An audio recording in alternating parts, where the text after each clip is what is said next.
So life is being integrated in cells, in organs, in individuals, in communities, in ecosystems, these diversity and capacity. And of course it has the life principles. Of course, this is done by Biomimicry 3.8, and the biggest systems or strategies are evolved to survive, adapt to changing conditions, being locally and responsive, friendly chemistry, resource efficient, and also integrate development with growth. I'm not going to go into details, but this is also a framework that we can use to see how sustainable or even regenerative are we being. The more aligned we are with nature principles, with life principles, the better we are human beings. Not getting into what we are doing here, but I think we are a living tissue that has a function in this planet. So, when we also strike in the streets, we're also part of nature, defending itself. And a lot of is coming now, especially in the European Union, about nature-based solutions. I don't like the word solutions, but also it's coming. I think it's being used at its lowest potential, like green roofs and something, and planting trees in the city. So it's also being considered about circular economy. It's also bringing a bit of that, because nature and life knows no waste. But it has a lot of potential. So if many of you, I'm also working on this, and I think it has a lot of potential. As it was also shared by Roar, really coming up from this separated and competition to nested collaboration, we really need to understand Holland's and how the system works. It's not everything just independent and parallel. One of the frameworks I'm really feeling for the last 2 years is really trying to get out of the dualism.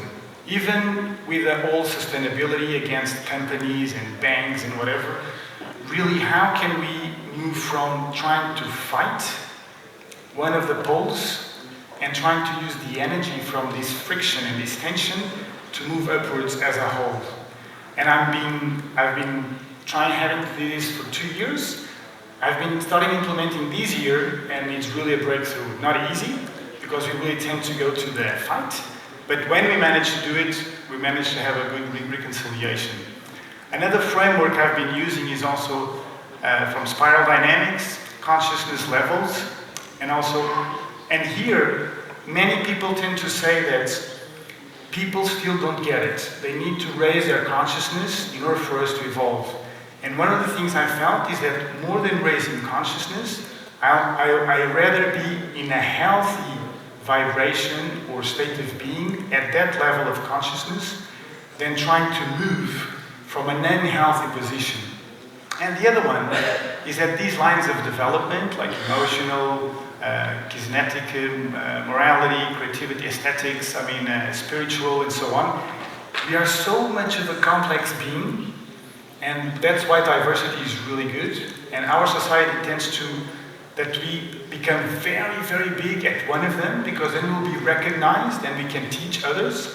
But my thing is about how can we evolve as much as possible with many of these lines of development, not only as an individual, but recognize that when we are in a group, in a family, in a community, having these all lines of development capacities, and really recognize that I don't have some of them. I might develop, I might not. And really accept people seeing the world from other angles, and also myself. So it's another framework I use. One that I was forced to is that trying to work with people that their vision or towards what they are working on is differently. And this is the 3 horizons. Of course, we are living today, and we need to take care of the system today. Some people are really far ahead about the future in like 50 years, and that's what needs to happen. So their vision is there. Some people are about how to do the transition between the 2 worlds. And sometimes if we are not clear about in which of the horizons we are having a conversation, people are just fighting, not because they don't agree what to do today, transition, or tomorrow, but because we don't have a clarity of what are we talking about in terms of vision and time frame. So I find this also very useful.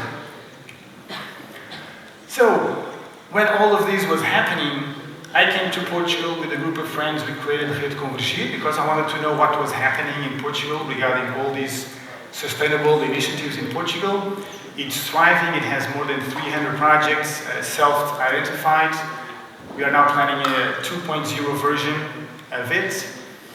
And then I decided to start focusing at the community level, not only because there were a lot of, I traveled for all these initiatives, a lot of reports really saying, as we heard today, decentralization, localization, and so on, but at the community level is the lowest level where we can still have an holistic and systemic perspective, function, and ways of being that can affect the system. Of course, all other levels, they still need to happen, and this is a regeneration at the scale of a territory in China the size of France. These projects, they still need to happen. Macroeconomic needs to change, but I decided to focus at the community level, because I also want to live in a healthy system.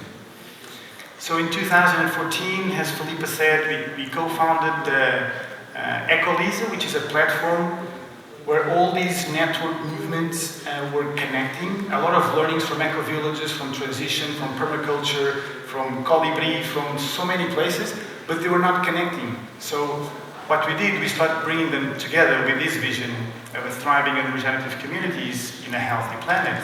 So our main mission was to share, co-create, and cooperate, raise the profile and highlight the potential of these initiatives and networks, and mainly influence the European and the national policies, what was being brought by these initiatives and requested. Like in some places, you cannot build with certain materials that are locally available. It can only be wood or steel or concrete and so on. So we started doing some work, which I'll explain later.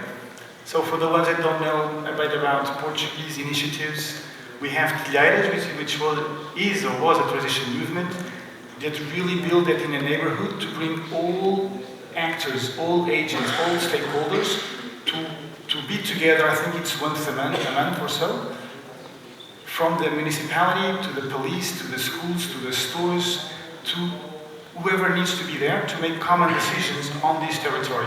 It's an informal meeting, so on, and they organize their events and actions.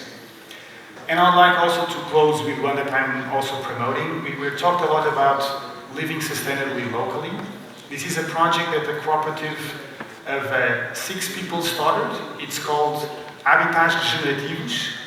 So I think we're on the right level of the 3 levels of economy and governance. It's at Abrigada, Alenquer, 40 kilometers from Lisbon. So it wants to become a sustainable village, let's say. It has 46 actors, and these are some of the projects that can be developed. We don't have a plan. We basically bought the land. This is the name of the cooperative, and now we are in the phase about, you're interested? Come and talk. We intend that at least half of the people living there work also there, okay? We're only 6. Some other people are also coming. Mari is also one of them, Maria next to him as well. Come and talk to us if you have projects, you have intentions, feel free. We're going to have the next visit on the 21st of March, okay? And you can call José, not to me. This is the good thing about being here, I can give his phone number. And of course, we're going to make mistakes. Of course, we don't have the perfect process, but we are really open. We also try to go slow, to learn from. But I think it's also very different from what it was 20 years ago. I think we have a much more culture and a good vibe. And I want to thank you all.